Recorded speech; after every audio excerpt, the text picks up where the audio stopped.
Yashraj film के spy universe का next instalment war 2 का ट्रेलर आ चुका है और फिल्म का रिलीज 14 अगस्त को है। इस बार एक इंटरेस्टिंग चीज़ है कि जो फिल्म के डायरेक्टर वो अयान मुखर्जी हैं। जो वॉर के डायरेक्टर थे वो सिद्धार्थ आनंद थे और इस बार अयान मुखर्जी का लास्ट पॉपुलर जो प्रोजेक्ट था वो था ब्रह्मास्त्र। ब्रह्मास्त्र स्टोरी से ज़्यादा थिएटर्स में और पब्लिकली भी वीएफएक्स के लिए ज़्यादा पॉपुलर हुआ था, क्योंकि एग्जैक्टली जो उसका वीएफएक्स था वो डीनैग और प्राइम फोकस में किया गया था और इस बार यशराज में किया गया है।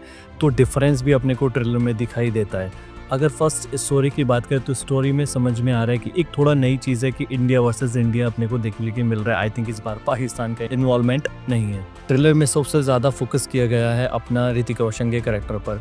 उसको थोड़ा सा ज़्यादा इन्हेंस किया गया है, ज़्यादा एग्रेसिव दिखाया गया है। अभी अगेंस्ट में जो दिखाया है वो एनटीआर का कैरेक्टर है, लेकिन एनटीआर के होने की वजह से फिल्म में काफ़ी ज़्यादा उम्मीदें हैं, क्योंकि एनटीआर की जो फैन फॉलोइंग है वो एकदम अलग लेवल की है। तो स्टोरी पर ज़्यादा बात नहीं करते हैं, स्टोरी को छोड़ देते हैं अभी मूवीज़ देखने के बाद, क्योंकि बहुत ज़्यादा स्पॉइलर, बहुत ज़्यादा आइडिया लगाने से कोई फ़ायदा नहीं है, क्योंकि ऑलरेडी हम स्पाई पर इतना ज़्यादा देख चुके हैं कि आई थिंक बहुत ज़्यादा अपने कुछ नया देखने के लिए नहीं मिलने वाला है। लेकिन इसमें सबसे ज़्यादा जो ध्यान जा रहा है वो जा रहा है एक्शंस पर और दूसरा वीएफएक्स पर, क्योंकि वीएफएक्स में ऐसे मिस्टेक नज़र आ रहे हैं जो 2025 ये टाइम पर एक्सेप्टेबल नहीं है, वो भी यशराज जैसे स्टूडियो से।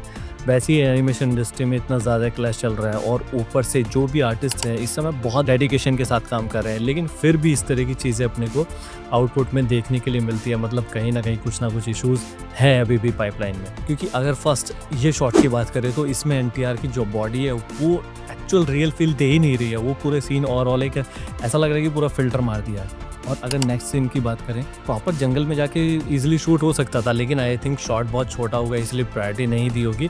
और ये समझ में आ रहा है कि क्रोमा शूट है, क्योंकि लाइटिंग बहुत मिसमैच हो रहा है। और नेक्स्ट शॉट इस सीन में तो समझ में आ रहा है कि यार क्यों टॉम क्रूज इतने मेहनत करता है। वो भी ऐसा सब कुछ कर सकता है, बहुत इजीली कर सकता है। आई थिंक अब या तो वो गलत कर रहा है या फिर हम लोग ज़्यादा सही कर रहे हैं बॉलीवुड में, क्योंकि जस्ट एक मोमेंट के लिए सोचो कि टॉम क्रूज को जब हम इस तरह के स्टंट करते हुए देखते हैं इतना हाइट पे, तो हवा का प्रेशर कितना ज़्यादा रहता है, क्योंकि हाइट के अकॉर्डिंग हवा का प्रेशर इतना ज़्यादा रहता है कि उसकी जो स्किन है वो भी विंड के साथ ऐसे फ्लो करती हुई दिखाई देती है। और यहाँ पे बाई की जो जैकेट है, जो हेयर स्टाइल है वो भी स्टिल है। और ये जो वायर पकड़ के ऐसे घूम के मारने का शॉट है, ये तो मतलब ऐसा कि भाई कैसे किया, डायरेक्टर ने बोला था कर दिया बस, क्योंकि एग्जैक्टली लोकेशन पर कुछ है ही नहीं है, वो सीन में रियलिटी है ही नहीं है। और जो थोड़े बहुत प्रिंसिपल लागू होते हैं वो उस पर लागू होते हैं, जिसको वो किक मारता है वो थोड़ा सा उड़ के जाता है, लेकिन फिर भी जो स्पीड है वो रियल से मैच नहीं होती है। अब इतना बड़ा जो जेट होता है उसकी जो स्पीड होती है वो कितनी ज़्यादा रहेगी, और इतने हाई एल्टीट्यूड पे इतना ज़्यादा विंड प्रेशर रहेगा।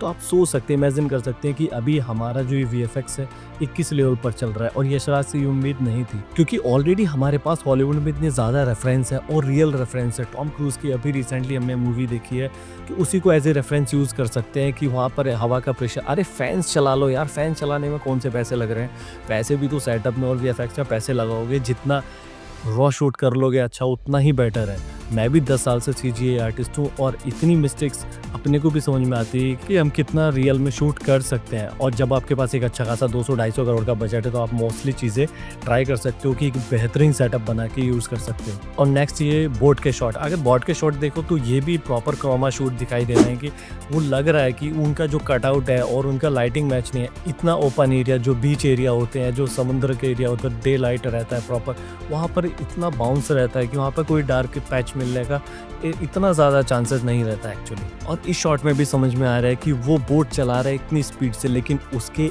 आंखों पर, उसके बालों पर, उसके कॉलर पर कोई हवा का प्रेशर नहीं है, कुछ नहीं है। और नेक्स्ट वाटर में जो ब्लास्ट के शॉट है ये इतने फेक लग रहे हैं कि इनको कोई भी, हम तो सीजी आर्टिस्ट है लेकिन नॉन सीजी आर्टिस्ट भी बहुत इजीली कैच कर सकता है। और अभी कहानी सिर्फ यहीं खत्म नहीं होती, जो ट्रेलर आगे बढ़ते बढ़ते जो लास्ट में वो कार का और ट्रेन का जो शॉट आता है तो उसमें तो मतलब कमाल ही कर दिया है।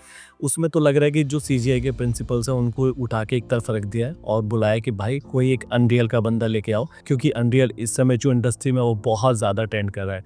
और अनरियल जो पूरा प्रॉपर लाइब्रेरी बेस्ड सॉफ्टवेयर है उसमें मोस्टली चीज़ें मिल जाती है, और ये शॉट उसी का लग रहा है, क्योंकि हुडनी और माया में तो एकदम हाइपर रियलिस्टिक लेवल का आउटपुट हम अचीव कर सकते हैं, लेकिन जो अनरियल है वो एक प्रॉपर गेमिंग सॉफ्टवेयर है और इसमें कहीं ना कहीं चीज़ें रह जाती है और वो इसमें दिखाई दे रही हैं। प्रॉपर समझ में आ रहा है कि ये प्रॉपर फर्जी सेटअप है यार। और सबसे मेरा मोस्ट फेवरेट शॉट जो ट्रेलर का है वो है, मैंने अभी रिसेंटली F1 देखी और अभी इसका ट्रेलर देखने के लिए मिल गया।